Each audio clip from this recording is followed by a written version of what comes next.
একই গালে পরপর দুটো থাপ্পড় পড়ায় গাল জ্বলে উঠল আরশির। থাপ্পড় দুটো এতটাই জোরে ছিল যে তার শ্যামবর্ণের গালেও আঙ্গুলের ছাপ পড়ে গেছে। গাল গরম হয়ে গেছে, জ্বলছে, তবে সেই ব্যথার তুলনায় তার মনে বেশি ব্যথা লেগেছে। তার সবুজ নীলের মিশ্রণে তৈরি কাচের ন্যায় চোখজোড়া পানিতে পরিপূর্ণ হলো। এর মাঝেই তার হাত সর্বশক্তি দিয়ে চেপে ধরল মিহি বেগম। ঝাঁকাতে ঝাঁকাতে বলল, তোকে না বলেছি আমার সামনে আসবি না? আসবি না আমার সামনে?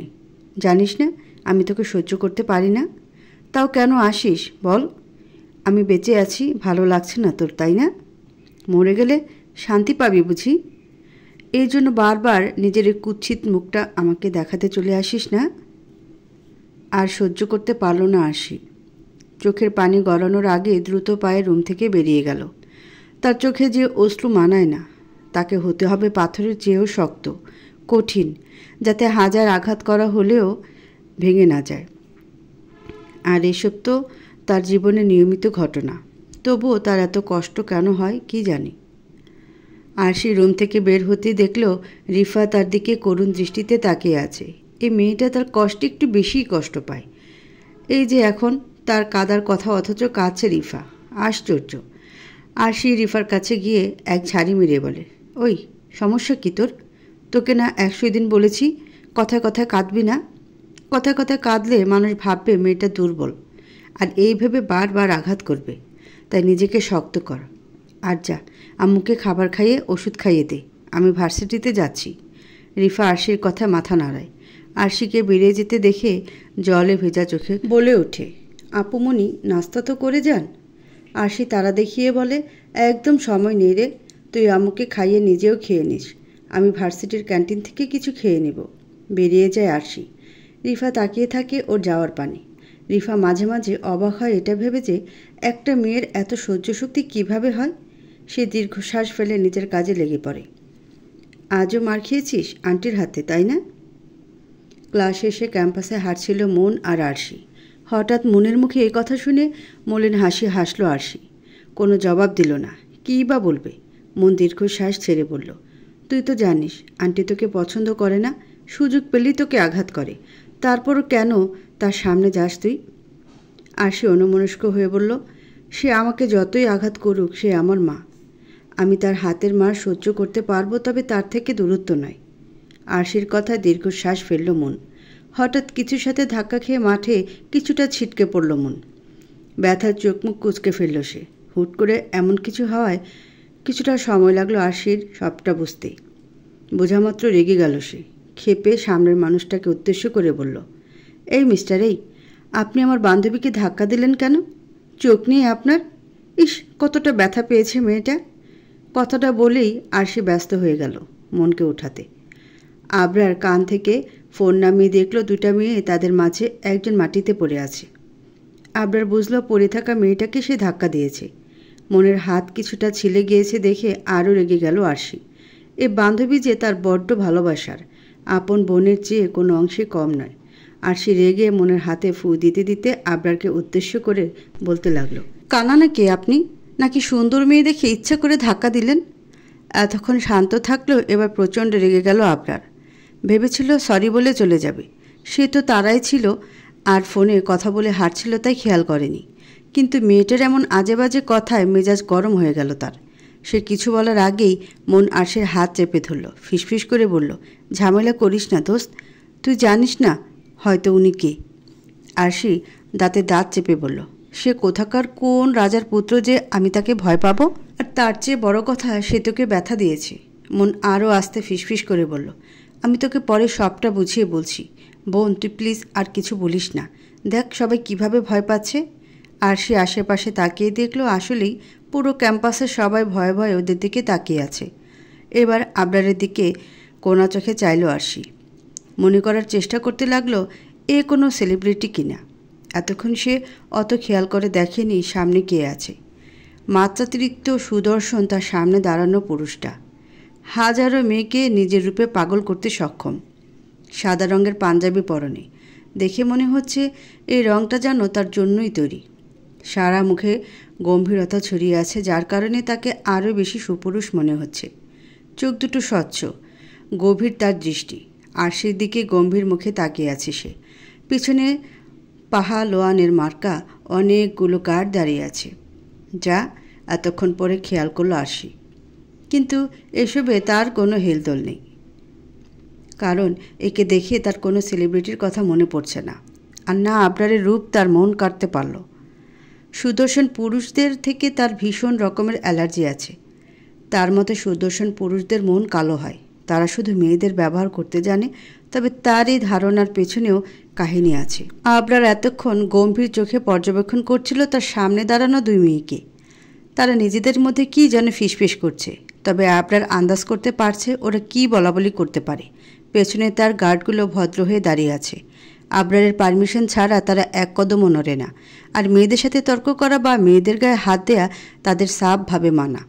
আবরার ভাবল সে যাকে ধাক্কা দিয়েছে তাকে সরি বলে চলে যাবে। তার হাতে সময় খুব কম, না হলে এই মেয়েকে সে একটা শাস্তি দিয়ে যেত তার সাথে বেয়াদবির করার জন্য। কত বড় সাহস এই মেয়ের যে সে এমপি আজাদ আবরারের সাথে বেয়াদবি করে। কিন্তু সে কিছু বলার আগে মন ধীর পায়ে তার সামনে এসে মিনমিন করে বলল, দুঃখিত স্যার, ও আসলে আপনাকে চিনতে পারেনি। আর আমাকে ও অনেক বেশি ভালোবাসে, তো তাই আমার কিছু হলে সহ্য করতে পারে না। আবরার মুগ্ধ হলো তার সামনে দাঁড়ানো রমণীর নম্র ব্যবহারে। মেয়েটা যেমন সুন্দর তেমন সুন্দর তার ব্যবহার। তার রাগ কিছুটা নিভে গেল মনের কথায়। মন এসে আরশির হাত চেপে ধরে ওকে নিয়ে যেতে চাইলে নড়ল না আরশি। মনের ইচ্ছা করছে দেয়ালে নিজের মাথা পেটাতে। সে বোঝে না এই মেয়ে এত তেরা কেন। আরশি দাঁত কিরমির করে বলল, তুই ওনাকে সরি বললি কেন? দোষ উনি করেছেন নাকি তুই? এক তো তোকে ধাক্কা দিয়ে ফেলে দিয়ে ব্যথা দিয়েছে, আর এখন আবার ভাব নিয়ে দাঁড়িয়ে আছে যেন কোন খানকার কোন মন্ত্রী মিনিস্টার। আবরার ভ্রুকুচকে তাকালো আরশির দিকে। এই প্রথম আরশির সাথে চোখাচোখি হলো আবরারের।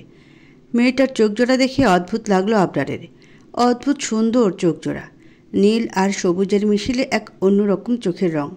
ডাগর ডাগর চোখে রোদে পড়ায় স্বচ্ছ আয়নার মতো মনে হচ্ছে। এ ধরনের চোখ সাধারণত বিদেশিনীদের থাকে, অথচ এই মেয়ে শ্যামদের কাতারে পড়ে। তার এমন রঙের চোখ কী করে হলো ভাবার বিষয়। আবরার ভাবলো হয়তো লেন্স পরেছে। আজকাল লেন্স পরা তো মেয়েদের ফ্যাশন। মেয়েটার পরনে শর্ট টপস আর জিন্স, গলায় একটা স্কার্ফ ঝুলানো, চেহারায় একটা ধারালো ভাব আছে। তার দিকে একেবারে সুচালো দৃষ্টিতে তাকিয়ে আছে মেয়েটা। কত বড় সাহস যে তার চোখে চোখ রাখে। আরশির উপর থেকে দ্রুত নিজের চোখ সরিয়ে নিল আবরার। অনেক সময় নষ্ট করে ফেলেছে সে, আর এক সেকেন্ডও নষ্ট করা যাবে না। সে মনের সামনে গিয়ে বলল, আমি দুঃখিত ধাক্কা দেওয়ার জন্য, একটু তাড়ায় ছিলাম তাই খেয়াল করিনি। মন দ্রুত মাথা নিচু করে ফেলল। তার ভয় লাগছে, এখান থেকে যেতে পারলেই বাঁচে। আবরার আরশিকে ক্রস করার সময় ফিসফিস করে বলল, তোমার শাস্তি উঠিয়ে রাখলাম। আরশিও আবরারের চোখে চশমা খেয়াল করে ডোন্ট কেয়ার ভাব নিয়ে বলল, আসলেই কানা। কথাটা আস্তে করে বলল, আবরারের কানে গেল। আবরার একবার আরশির দিকে কটমট চাহনি নিয়ে দ্রুত পায়ে চলে গেল ভার্সিটির ভিতরে। ভার্সিটির বাইরে আসতে ফোঁস করে একটা শ্বাস ছাড়ল মন। অনেক বাঁচা বেঁচে গেছে। মন আরশির দিকে তাকাতেই দেখল ও রাগী চোখে তাকিয়ে আছে। মন একটা শুকনো ঢোক গিলে বলল, তুই জানোস তুই কার সাথে পাঙ্গা নিলি? আরশি ডোন্ট কেয়ার ভাব নিয়ে ব্যাগ থেকে কিছু বের করতে করতে বলল, যেই হোক আমার কিছু যায় আসে না, সে ভুল করেছে, মাপ চাইবে ব্যাস। মন উত্তেজিত হয়ে বলল, তুই ওনাকে চিনিস না দেখে আমি আশ্চর্য হয়েছি। উনি আমাদের নতুন এমপি, কয়েকদিন আগেই নির্বাচিত হয়েছেন। সুদর্শন আর সিঙ্গেল হওয়ার কারণে সব মেয়েদের মুখে এখন ওনার নাম। আর জানিস উনি কয়েক বছর আগে আমাদের ভার্সিটি থেকে পড়াশোনা শেষ করে বেরিয়েছে। সব টিচারদের সাথেই হয়তো ওনার ভালো পরিচয় আছে। তোরা এমন ব্যবহারের কারণে যদি কোনো সমস্যা পড়িস তাহলে কি হবে বুঝতে পারছিস? যদি উনি কোনো অ্যাকশন নেয়। আরশি মৃদু হেসে মনের ছিলে যাওয়া জায়গায় ওষুধ লাগাতে লাগাতে বলল, তুই তো আমাকে ভালো করেই চিনিস। আমাকে এসবের ভয় দেখিয়ে লাভ নেই। জীবনে অনেক কঠিন সময় পার করেছি আমি, তাই এখন এসবে ভয় পাই না। আমার বিশ্বাস আমার কপালে যা আছে তাই হবে, আর যা হবে ভালোর জন্যই হবে। আর সে একটু থেমে আবার বলল, আচ্ছা শোন, রাহুল, আবির, মোহনা কই গেল? ওদের দেখছি না যে। মন আশেপাশে তাকিয়ে বলল, চলে গেছে মনে হয়। রাহুলকে তো ওর মা ফোন করে কি যেন বলল। বেচারা শুনে ট্যাক্সি ধরেছে। আবির আর মোহনা কই কি জানি। এর মাঝে আরশি আর মুন শুনতে পেল দুইটা ছেলে মেয়ে ঝগড়া করতে করতে ওদের দিকে এগিয়ে আসছে।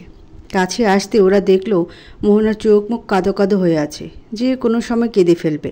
মোহনা ওদের কাঁদো কাঁদো কণ্ঠে বলল, জানোস দোস্ত, এই খাচ্চরটা না আমার 20 টাকার বেলপুরি খাইয়া ফেলছে। আমি অর্ডার দিয়েছিলাম কিন্তু একটাও খাইতে পারি নাই এই বেদ্যপের জন্য। এখন তোরা এর বিচার কর। মোহনার কথা শুনে ফিক করে হেসে দিল মন। আর আবির তো আগে থেকে বিশ্ব জয় করা হাসি দিচ্ছে। ওদের হাসতে দেখে কেঁদেই ফেলল মোহনা। বেলপুরি মোহনার দুর্বলতা, প্রতিদিন খায়, না খেলে যেন মরেই যাবে। মোহনাকে কাঁদতে দেখে এক ধমক দিল আরশি। আরশির ধমকে দাঁত ভেতরে ঢুকে গেল আবিরের। মন এখনও মিটমিট করে হাসছে। আরশি মোহনাকে জড়িয়ে ধরে বলল, হয়েছে হয়েছে, কাঁদিস না। ছি, মানুষ যদি শুনে তুই বেলপুরির জন্য কাঁদছিস তাহলে কি বলবে? ওই আবির, তুই ওর বেলপুরি খাইছিস কেন? তোর শাস্তি তুই আগামীকাল আমাদের সবাইরে বেলপুরি ট্রিট দিবি, না হলে এমন একটা ঘুষি দিব যে দুইটা দাঁত উড়ে যাবে। কি ঠিক আছে তো মোহু? মোহনা দাঁত কেলিয়ে মাথা ঝাঁকালো। এবার আবির কাঁদো কাঁদো মুখ করে বলল, তুই কিন্তু অন্যায় করতেছস আরু।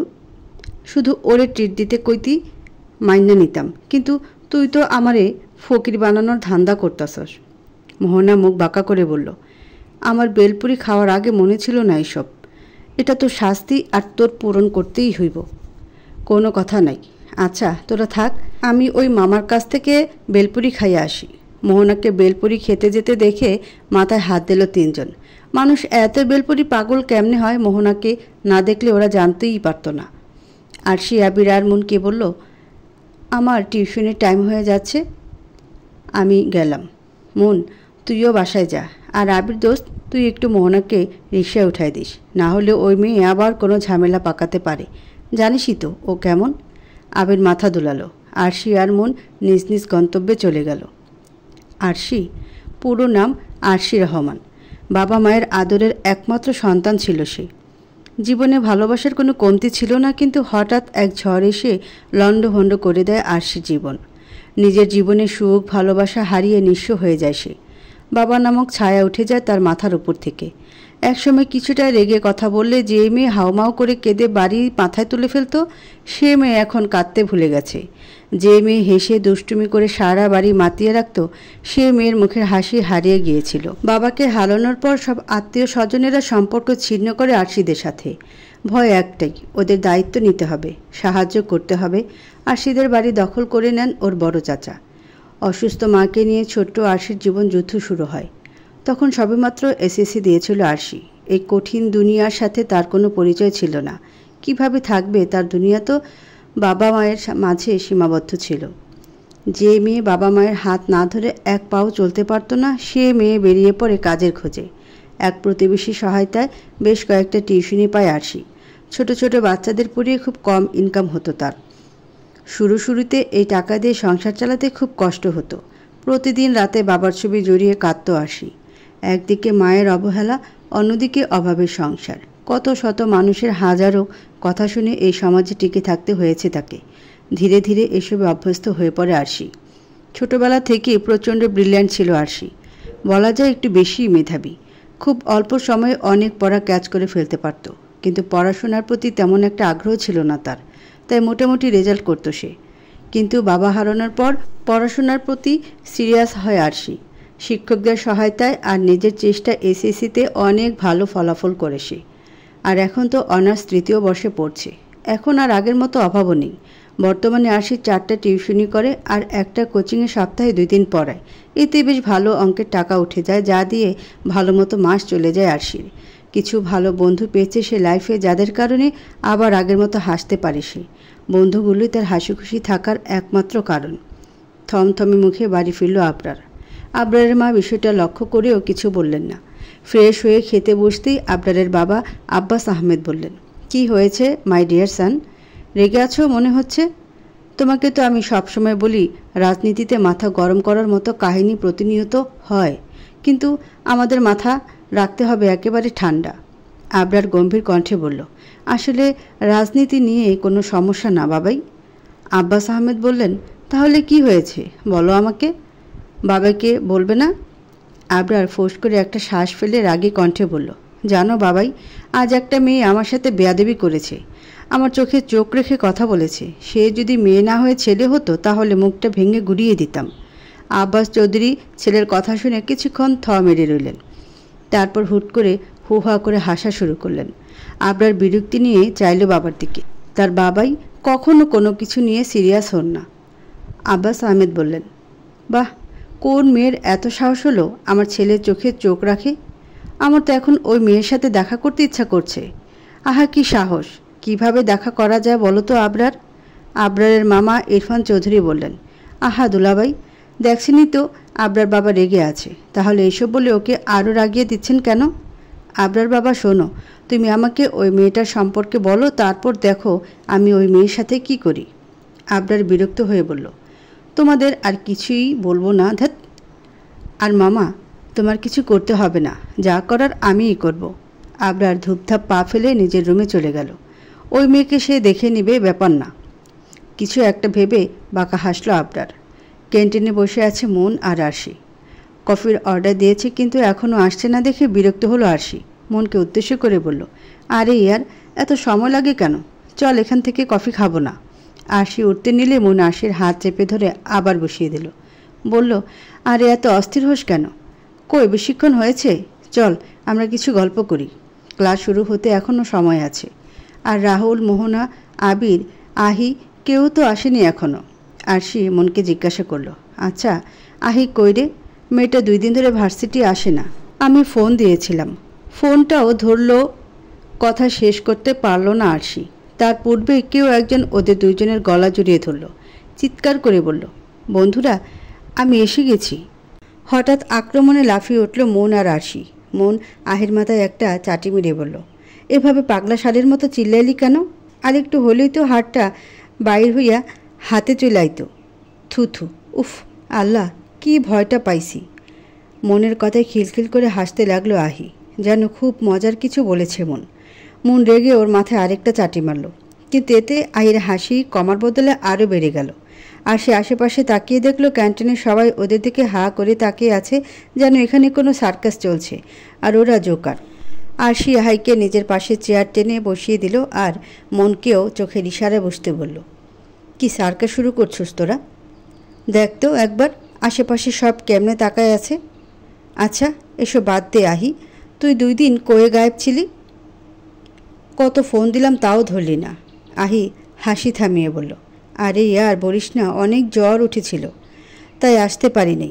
আর এই জ্বর নিয়ে একাধারে ফোন গোতাচ্ছিলাম, তাই আমার জল্লাদ ভাইটা ফোন নিয়ে গেছে। তাই আর তোদেরকে বিষয়টা জানাতে পারি নাই।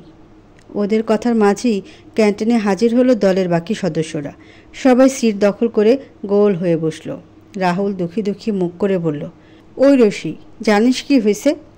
আরশি রাহুলের মুখে রশি ডাক শুনে ওর দিকে রাগী দৃষ্টিতে তাকালো। রাহুল আরশিকে রাগ করতে দেখে দাঁত বের করে হাবলার মতো হাসল। যে কোনো সময় তার পিঠে আরশির শক্তপোক্ত হাতের থাবা পড়তে পারে। দ্রুত বলল, সরি দোস্ত, ও মুখ ফসকে বলে ফেলেছি। যেটা কইতাছিলাম সেটা শুন। অনেক বড় ঘটনা ঘটে গেছে রে। রাহুল কথাটা বলে আবার দুঃখী দুঃখী মুখ করল। আবির বিরক্ত হয়ে বলল, আরে শালা, মায়েদের মতো ঢং করস কেন? কাহিনী কি সেটা বল। মোহনা আবিরের কথা শুনে ওর হাতে জোরে একটা চিমটি কাটল। দাঁতে দাঁত চেপে বলল, মায়েদের মতো ঢং মানে কি? হ্যাঁ, আমরা ঢং করি? তাইলে তোরা কি করস বজ্জাত পোলা? কাল যে মায়েদের মতো গপা গপ আমার বেলপুরি নিজের পেটে চালান দিলি, আমি ভুলে গেছি ভাবছস? আবির জিভে কামড় দিল।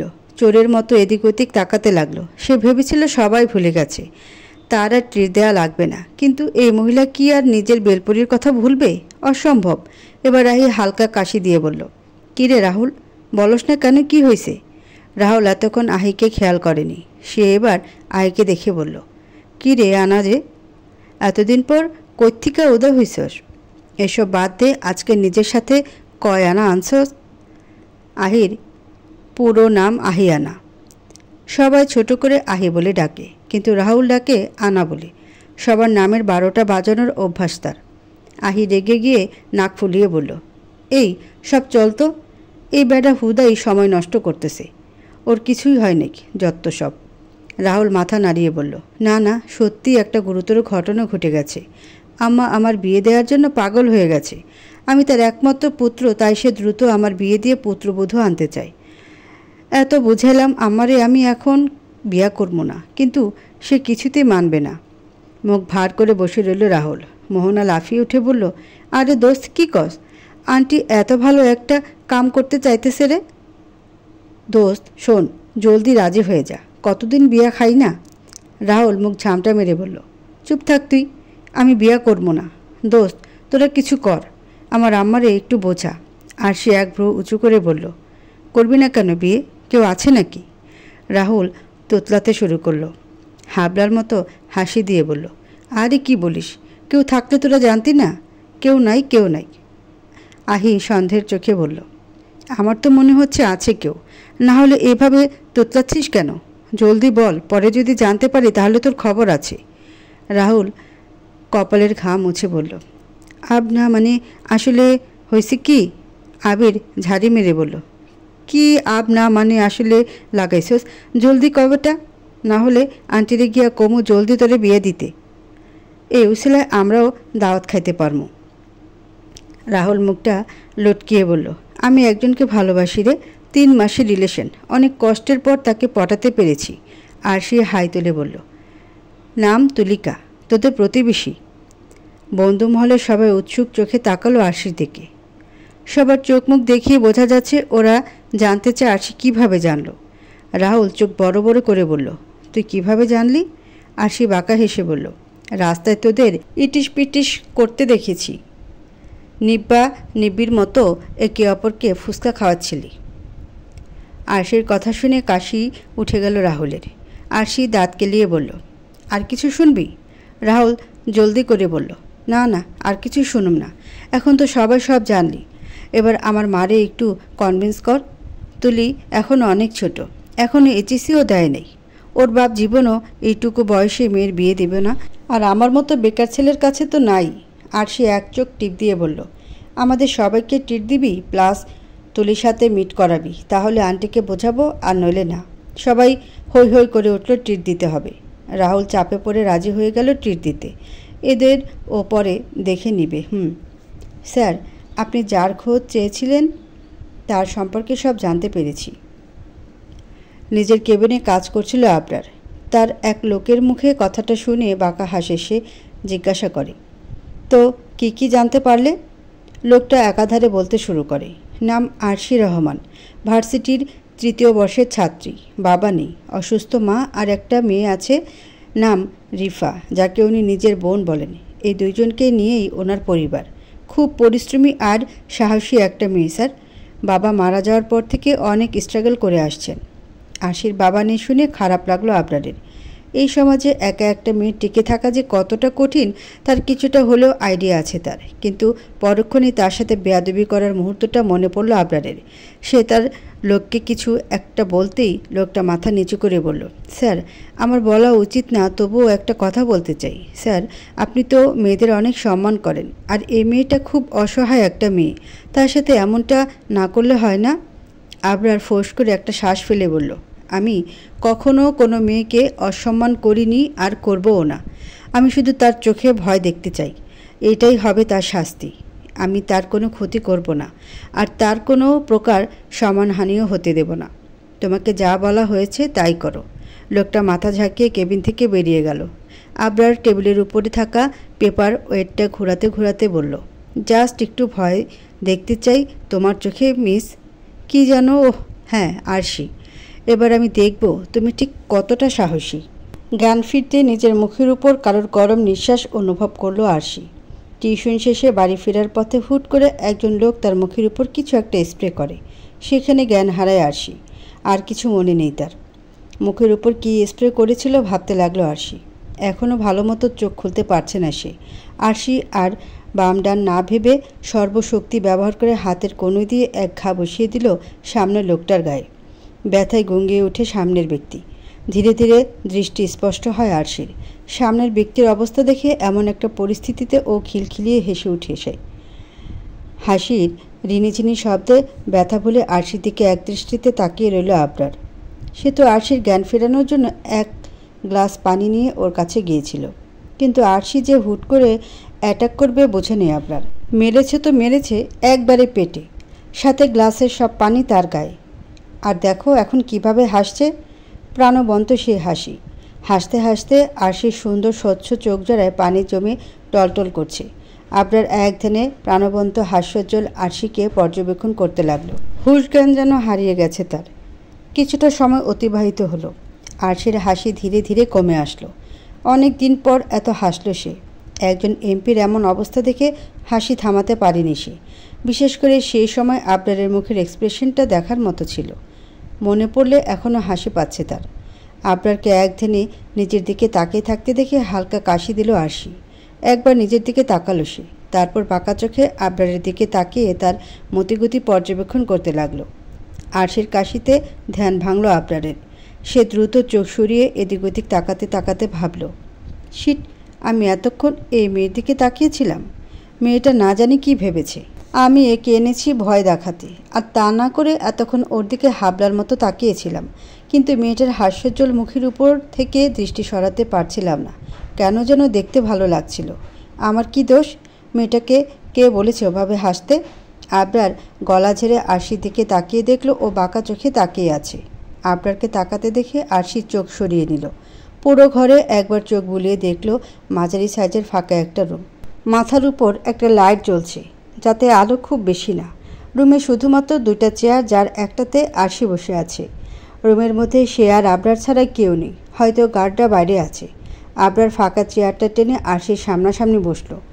আরশিও এবার আবরারের দিকে চোখ পিটপিট করে চাইল। দেখল আবরার বাঁকা হাসছে। আবরার বলল, কি মিস, কি যেন নাম? ও হ্যাঁ, আরশি।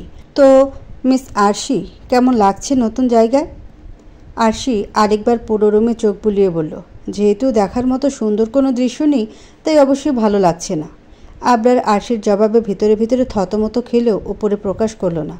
গম্ভীর সুরে বলল, তুমি কি জানো তোমাকে এখানে কেন আনা হয়েছে?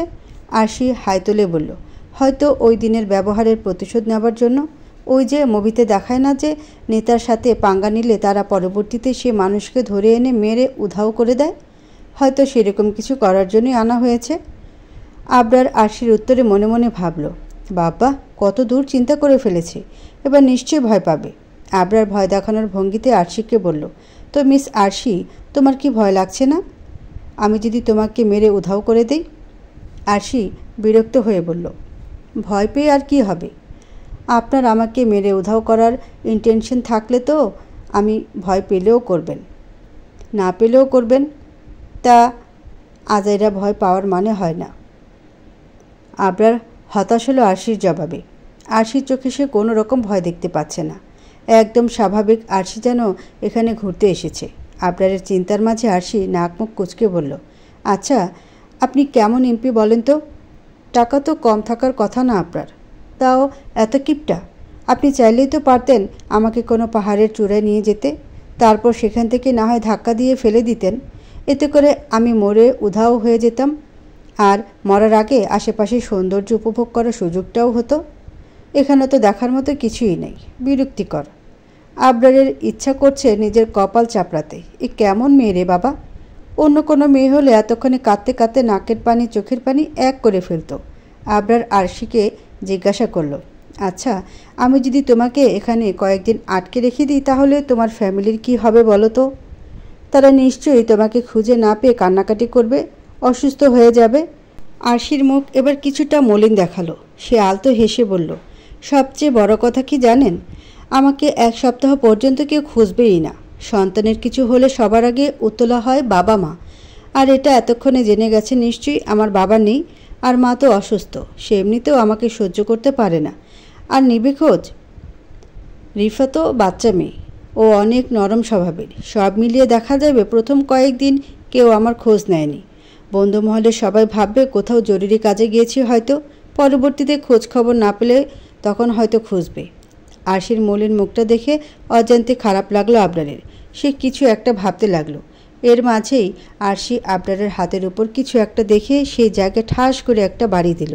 হুট করে এত জোরে বাড়ি দেওয়ায় চমকে উঠল আবরার। আবরারের মনে হচ্ছে জায়গাটা জ্বলে যাচ্ছে, এতটাই জোরে বাড়ি দিয়েছে আরশি। আরশি আবরারের হাত থেকে জিনিসটাকে তুলে নিজের হাতের তালুতে নিল। আবরারকে দেখিয়ে বলল, আপনি কেমন এমপি বলেন তো? আপনাকে তো মশাও ভয় পায় না।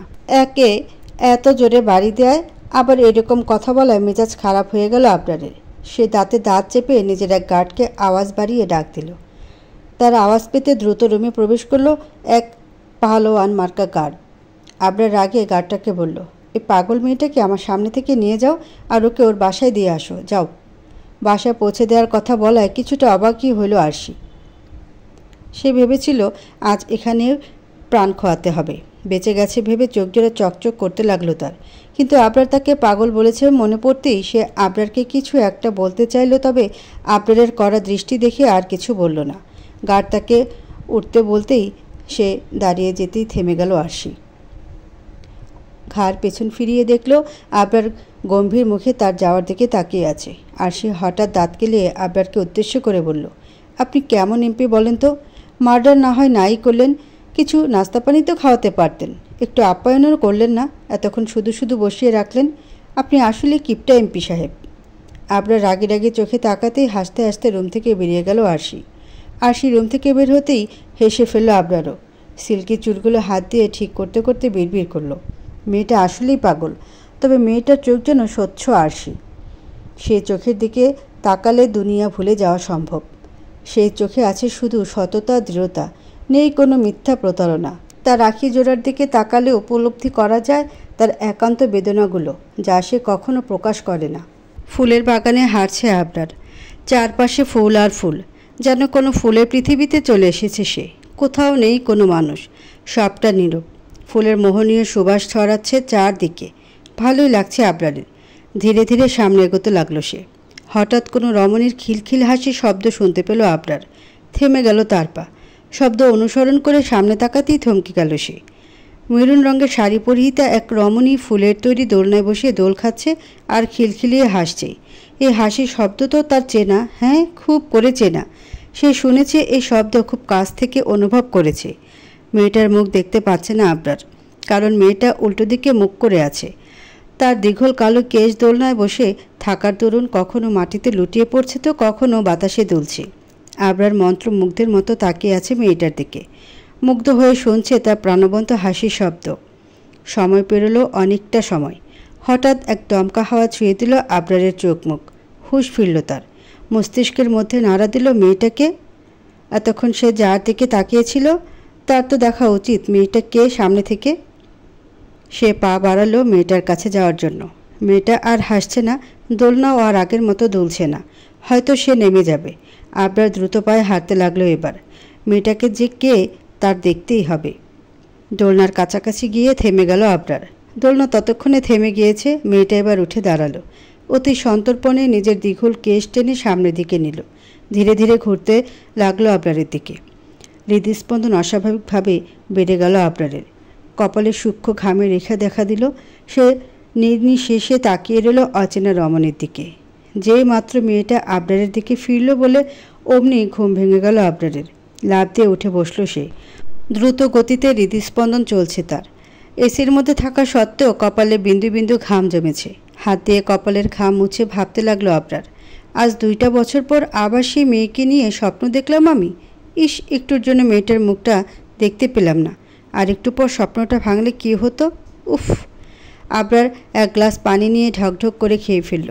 তারপর আস্তে আস্তে বিছানায় শুয়ে কিছু একটা ভাবতে লাগলো। ভার্সিটিতে প্রবেশ করেই আরশি দেখলো ভার্সিটি সাজানো হচ্ছে। সে কিছুটা অবাক হলো। কোনো প্রোগ্রাম আছে কি? তাহলে তাকে কেউ বলল না যে? আরশি সোজা ক্যান্টিনে চলে গেল। সবাই ক্যান্টিনেই আছে। সে ধপ করে একটা চেয়ারে বসে বলল, ভার্সিটি সাজাচ্ছে দেখলাম, কোনো প্রোগ্রাম আছে কি? মন বলল, হ্যাঁ রে, ফাইনাল ইয়ারের স্টুডেন্টদের বিদায় অনুষ্ঠান আয়োজন করা হচ্ছে। আজকে নাকি ক্লাসও হবে না, আমরা কিছুক্ষণ আগে জানতে পারলাম। রাহুল নাকমুখ কুচকে বলল, ধুর, আগে যদি জানতাম ক্লাস হবে না তাহলে তুলিরে নিয়ে কোথাও ঘুরতে যাইতাম। মোহনা রাহুলকে ভেঙিয়ে বলল, তুলিকে নিয়ে ঘুরতে যাইতাম? আইসে আমার নিব্বা মহাশয়। হ্যাঁ। আরশি হুট করে দাঁত কেলিয়ে তাকালো রাহুলের দিকে। রাহুল চোখ মুখ অন্ধকার করে বলল, কী রে, কী সমস্যা? এমনি তাকাস কেন? তোর নিয়ত আমার ঠিক লাগতেছে না। কি শয়তানি বুদ্ধি আর্তশ্বাস? আরশি আরও বড় হাসি দিয়ে বলল, চল, আজকে আমাদের ট্রিট দিবি আর তুলির সাথেও মিট করাবি। আজকে যেহেতু কোনো ক্লাস নাই, তাহলে শুভ কাজে দেরি কিসের? আরশির কথা শেষ হতে বন্ধু মহলের সবাই লাফিয়ে উঠল। আজ তারা ট্রিট নিয়েই ছাড়বে। রাহুল বেচারার মুখটা কাঁদো কাঁদো হয়ে গেল।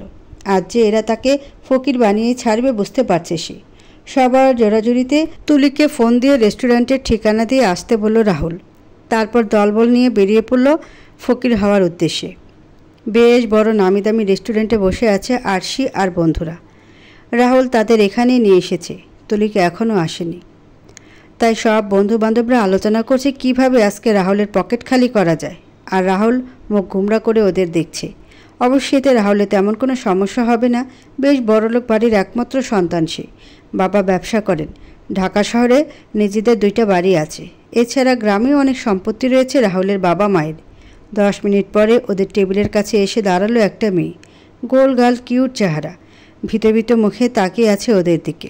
আরশি তো আগে দেখেছিল তুলিকে, সে দেখেই চিনে ফেলল তুলিকে। কিন্তু ওর মুখ দেখে বুঝলো হয়তো ভয় পাচ্ছে বা অস্বস্তি বোধ করছে। তাই আরশি তুলিকে স্বাভাবিক করার জন্য ওকে নিজের পাশে বসিয়ে এটা ওটা জিজ্ঞাসা করতে লাগলো। বন্ধু মহলের সবাই বুঝতে পেরে তারাও স্বাভাবিকভাবে কথা বলতে লাগলো তুলির সাথে, যেন অনেক দিনের চেনা। আরশিরা কফি অর্ডার দিয়েছিল। প্ল্যান হলো কফি খেতে খেতে গল্প করবে, তারপর লাঞ্চ করে বের হবে। কফি আসতেই ওয়েটার একে একে সবাইকে দিতে লাগলো। আরশিকে দিতে গিয়ে হুট করে ব্যালেন্স হারিয়ে ফেলল ওয়েটার। ফলস্বরূপ কিছুটা কফি পড়ল আরশির গলায় ঝুলানো স্কার্ফে। ওয়েটার ভীত হয়ে বলল, ম্যাম আমি দুঃখিত, কিভাবে যেন পা মুচকে গেল। আপনি প্লিজ ম্যানেজার স্যারকে কিছু বলবেন না, না হলে আমার চাকরি চলে যাবে। আরশি মৃদু হেসে বলল, আরে ভাইয়া ভয় পাবেন না, সমস্যা নেই। মাঝে মাঝে এমনটা হতেই পারে। আমি ম্যানেজারকে কিছু বলবো না। আপনি কি আমাকে একটু ওয়াশরুমটা দেখিয়ে দিবেন? স্ক্রাবটা ক্লিন করতাম। ওইটার লোকটা কৃতজ্ঞতা প্রকাশ করে বলল, ধন্যবাদ ম্যাম, আপনি আসুন, আমি আপনাকে ওয়াশরুম দেখিয়ে দিচ্ছি। মোহনা বলল, আমরা কেউ সাথে আসবো দোস্ত? আরশি বলল, আরে না, তোরা আড্ডা দে, আমি যাব আর আসবো। ওইটার লোকটা আরশিকে ওয়াশরুমটা দেখিয়ে দিল। আরশি ভেতরে গিয়ে স্ক্রাবটা ধুয়ে নিল। হাত মুছতে মুছতে বের হলো সে। কিছুটা এগোতেই কারোর সাথে জোরে সরে একটা ধাক্কা খেলো আরশি। মাথায় বেশ ব্যথা পেয়েছে সে। মাথা ডলতে ডলতে না তাকিয়ে বলল, মা গো, মাথা মনে হয় ভেঙেই গেল। কোন ব্র্যান্ডের পিলারের লগে বাড়ি খাইলাম। উফ, এখন থেকে সবাইকে সাজেস্ট করব এই পিলার দিয়ে বাড়ি বানাতে। কথাটা বলতে বলতে সামনে তাকালো আরশি। একজোড়া গভীর কালো চোখ তার দিকে তাকিয়ে আছে। ভ্রুটা কুঁচকে আছে সামনের মানুষটার। হুডির ক্যাপ দিয়ে মাথা ঢাকা, মুখে মাস্ক, চেহারা দেখা যাচ্ছে না। তবুও আরশি 1 সেকেন্ড সময় ব্যয় না করে কিছুটা উচ্চস্বরে বলল, আরে এমপি সাহেব যে। থতমত খেয়ে গেল আবরার। দ্রুত নিজের মুখের হাত দিয়ে দেখলো মাস্কটা ঠিক আছে কিনা। না, মাস্ক তো ঠিক আছে। তবুও এই মেয়ে তাকে চিনল কীভাবে, ভাবতে লাগলো আবরার। আরশির কথা শুনে অলরেডি তার মেজাজ হট হয়ে আছে, তাও চুপ ছিল যাতে আরশি তাকে না চেনে। নাহলে আজ এরা কথা বলার জন্য এতক্ষণ আরশি 2-4টা ধমক অবশ্যই খেত। আরশি আবরারকে কোনো কথা না বলতে দেখে দাঁত কেলিয়ে বলল, আরে আর মুখ বন্ধ করে রেখে লাভ নেই, আমি আপনাকে চিনে ফেলেছি এমপি সাহেব। আবরার আরশির দিকে কিছুটা চেপে ফিসফিস করে বলল, আস্তে কথা বলো মিস আরশি, দেখতেই পাচ্ছ কেউ যাতে না চিনে তাই এভাবে এসেছি, কিন্তু তুমি আমাকে চিনলে কি করে? আরশিও আবরারের মতো ফিসফিস করে বলল, ওই যে আপনার চোখ দেখা যাচ্ছে না, ওইটাই এনাফ আপনাকে চেনার জন্য। অবাক হলো আবরার। এই এতজনের সামনে দিয়ে আসলো, কেউ তো চিনল না। আবরারের চিন্তার মাঝে আরশি আবার ফিসফিস করে বলল, আচ্ছা এমপি সাহেব, আপনি এমন চোর ডাকাতের মতো রূপ নিয়ে ঘুরছেন কেন? কিছু ডাকাতি করতে এসেছেন বুঝি? আবরার কটমট করে তাকালো আরশির দিকে। আরশি বুঝলো আবরার রেগে যাচ্ছে, তবে তারও তো ভালো লাগছে আবরারকে চেতিয়ে দিয়ে। আবরার দাঁতে দাঁত চেপে বলল, একটু একাকী সময় কাটাতে এসেছিলাম। গার্ড, সেলফি, অটোগ্রাফ, সাংবাদিকদের প্রশ্নের উত্তর এসব দিতে দিতে হাঁপিয়ে উঠি মাঝে মাঝে। তখন এভাবে মুখ ঢেকে বের হতে হয় একা একা, যাতে কেউ না চেনে। চিনলেই এখন সবাই হুমড়ি খেয়ে পড়বে, আর আমার শত্রুরাও বোঝই তো। আরশি বুঝলো আবরারের ব্যাপারটা। দিন শেষে সেও তো একজন মানুষ, তারও হয়তো ইচ্ছা করে স্বাধীনভাবে হাঁটাচলা করতে। সারাক্ষণ গার্ড সাথে নিয়ে থাকা আসলেই কেমন যেন লাইক বন্দি জীবন, তাদের ছাড়া এক পাও নড়া যায় না। আবরার আরশিকে গভীরভাবে কিছু ভাবতে দেখে ওর চোখের সামনে তুলি দিল। জিজ্ঞাসা করলো, কি এত ভাবেন মিস অদ্ভুত চোকোয়ালি? আরশি এমন অদ্ভুত নামে ডাকতে শুনে ভ্যাবাচেকা খেল, কিন্তু পরক্ষণে মুখে লম্বা হাসি টেনে বলল, আপনি কেমন এমপি বলেন তো? সাধারণ জনগণকেও ভয় পান? এটাই ভাবছিলাম। আবরার নাক মুখ কুঁচকে ফেলল, শক্ত দৃষ্টি তাক করল আরশির দিকে।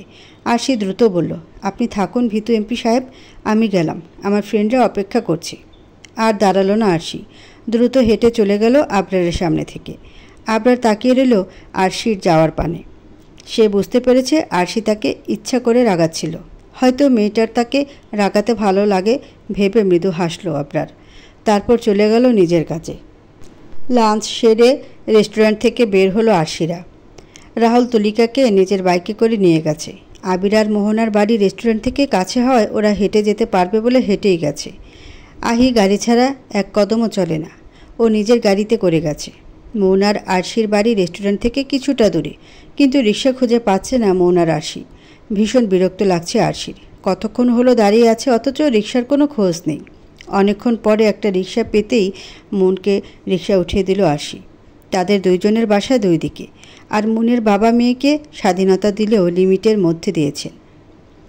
এমনিতেই অনেক লেট হয়ে গেছে, তাই মনকেই রিক্সা উঠিয়ে দিল আরশি। মন অনেকবার বলেছিল আরশিকে যেতে, কিন্তু আরশি মানেনি। সে দেরিতে বাড়ি গেলেও কিছু হবে না, তবে মনে সমস্যা হতে পারে। আরশি মনকে উঠিয়ে দিয়ে অপেক্ষা করতে লাগলো আরেকটা রিক্সা পাওয়ার।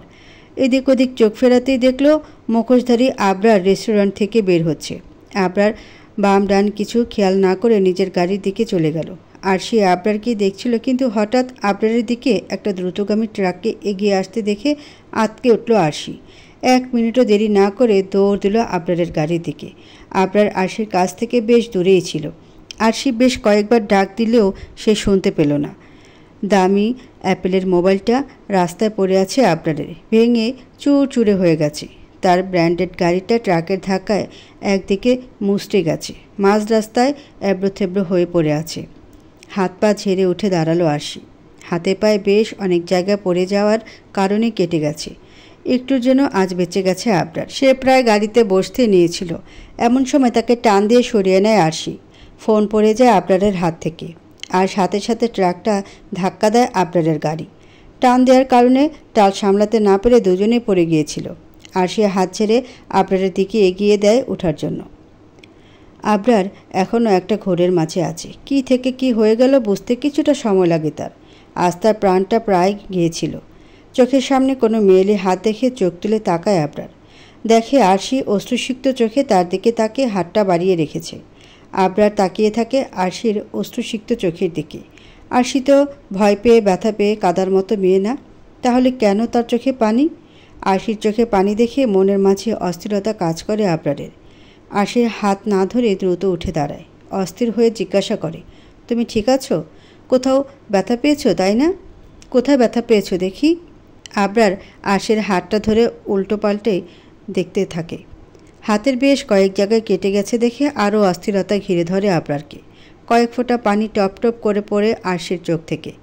সে আস্তে করে আবরারের থেকে হাতটা ছাড়িয়ে নিয়ে বলে, এই চোখের পানি শরীরে ব্যথা পাওয়ার কারণে নয় এমপি সাহেব, ভয়ঙ্কর এক স্মৃতি মনে করিয়ে দিয়েছে আজকের ঘটনা। এমন একটা ঘটনা যে আমার জীবনের সাথেও জড়িয়ে আছে। নিজের চোখে এভাবে, ঠিক এভাবেই নিজের সবচেয়ে ভালোবাসার কাছের মানুষটাকে হারিয়ে যেতে দেখেছি। আর আজ আবার এমন একটা ঘটনার সাক্ষী হলাম।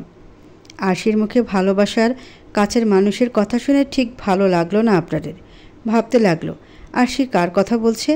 আরশি নিজেকে স্বাভাবিক করে আবরারের উদ্দেশ্যে আবার বলল, আপনার এভাবে গাড় ছাড়ে বের হওয়া ঠিক হয়নি এমপি সাহেব। এটা কোনো অ্যাক্সিডেন্ট ছিল না, আপনাকে মার্ডার করার চেষ্টা করা হয়েছে। হয়তো আপনার শত্রুরা টের পেয়েছে আপনি একা বেরিয়েছেন। আবরার বিশ্বাস করলো আরশির কথা, কিন্তু ভাবার বিষয় একটাই, তার শত্রুরা জানলো কিভাবে সে একা বেরিয়েছে? সে তো প্রতি মাসে একবার এভাবে একা বের হয়, কেউ তো টের পায় না। আর আজকেও যে সে একা বেরিয়েছে তা শুধুমাত্র একজন ব্যক্তিই জানে, আর তার বাবা মা কেউ জানে না। তার বাবা জানলে কখনই তাকে একা বের হতে দিত না, তাই তো জানায়নি। কিছু একটার হিসাব মিলাতে লাগলো আবরার। আশেপাশে অলরেডি ভিড় জমে গেছে দেখে আরশি ব্যাগ থেকে নিজের ফোন বের করে আবরারের দিকে এগিয়ে দিয়ে বলল, আপনার গার্ডদের ফোন করে এখানে আসতে বলুন জলদি। দেখুন ভিড় জমে যাচ্ছে, যে কোনো সময় পুলিশও চলে আসবে। আবরার আরশির ফোন হাতে নিয়ে নিজের হেড গার্ডকে কল করে ঠিকানা বলল আর জলদি আসতে বলল। তার এখান থেকে বের হওয়াটা জরুরি। আর এখন একা যাওয়াও ঠিক হবে না। কিছুক্ষণের মাঝে রেস্টুরেন্টের সামনে গার্ডদের গাড়ি দিয়ে ভরে গেল। গার্ডরা সবাইকে সাইড করে আবরারের সামনে এসে উপস্থিত হলো। সবাই অবাক হয়ে দেখতে লাগলো এত গার্ড ভিড় করায়। বুঝতে পারলো স্পেশাল কেউ উপস্থিত আছে এখানে। গার্ডরা আবরারকে নিয়ে যেতে চাইলে কয়েক পা গিয়ে থেমে গেল আবরার। গভীর দৃষ্টিতে তাকালো আরশির দিকে। হাত পায়ের কেটে যাওয়া জায়গা থেকে অল্প অল্প রক্ত বের হচ্ছে, কিন্তু একদম স্বাভাবিকভাবে শটান হয়ে দাঁড়িয়ে আছে আরশি। আবরার এবার আরশির স্বচ্ছ আখি জোড়ার দিকে গভীর দৃষ্টি তাক করল। সে চোখে স্পষ্ট বেদনা লুকিয়ে আছে, কিন্তু আরশি তা প্রকাশ করছে না, নিজেকে শক্ত কঠিন রূপে প্রদর্শন করছে। আবরার একবার ভাবলো আরশিকে তার সাথে গাড়িতে উঠতে বলবে না, কারণ এর ফলে আরশি তার শত্রুদের আক্রমণের শিকার হতে পারে। কিন্তু পরক্ষণে ভাবল আরশি তাকে বাঁচিয়ে অলরেডি তার শত্রুদের নজরে চলে এসেছে, যা হওয়ার হবে দেখে নিবি সে। এমনটা ভেবে আবরার আবার পা বাড়ালো আরশির দিকে। আবরারকে নিজের দিকে আসতে দেখে ভ্রু কুঁচকে তাকালো আরশি। আবরার আরশির কাছাকাছি এসে বলল, গাড়িতে উঠে যাও, তুমি এই মুহূর্তে আমার সাথে যাবে, তোমাকে তোমার বাসায় পৌঁছে দিব আমি, চলো। আরশি নাক মুখ কুঁচকে বলল, আমি কেন আপনার গাড়িতে যাব? অসম্ভব, আমি আপনার মতো দুর্বল না, বুঝেছেন? দুর্বল বলায় মেজাজ খারাপ হলো আবরারের, কিন্তু নিজেকে শান্ত করে মাস্কের আড়ালে বাঁকা হাসলো আবরার। আরশির আরেকটু কাছে গিয়ে ফিসফিস করে বলল, নিজে থেকে ভালো ভালো গাড়িতে উঠবে নাকি এত মানুষের মাঝে কোলে তুলে নিয়ে যাব? কোনটা চাও বলো? এমপির কোলে উঠলে হট টপিকে পরিণত হবে তুমি। এখন অবশ্যই চাইবে না আমি এত মানুষের সামনে তোমাকে কোলে নেই? কোলে তুলতে আবার আমার ভালোই লাগবে। সময় 1 মিনিট, জলদি ভাবো। আরশি বাঁকা চোখে তাকালো আবরারের দিকে, এক পাও নড়ল না। 1 মিনিট শেষ হতেই আবরার আগালো আরশিকে কোলে নেওয়ার জন্য। আরশি এক লাফ দিয়ে সরে গিয়ে বলল, উঠছি উঠছি। লজ্জা এমপি, আপনি কেমন এমপি বলেন তো? ভরা রাস্তায় দাঁড়িয়ে একটা নিষ্পাপ মেয়ের সাথে লুচ্চুমি করছেন। আবরার কড়া চোখে তাকিয়ে আবার আরশির দিকে আগাতেই সে দৌড়ে গাড়িতে উঠে গেল। আরশির কাণ্ডে মাস্কের আড়ালে হাসলো আবরার। তারপর সেও গাড়িতে উঠে গেল।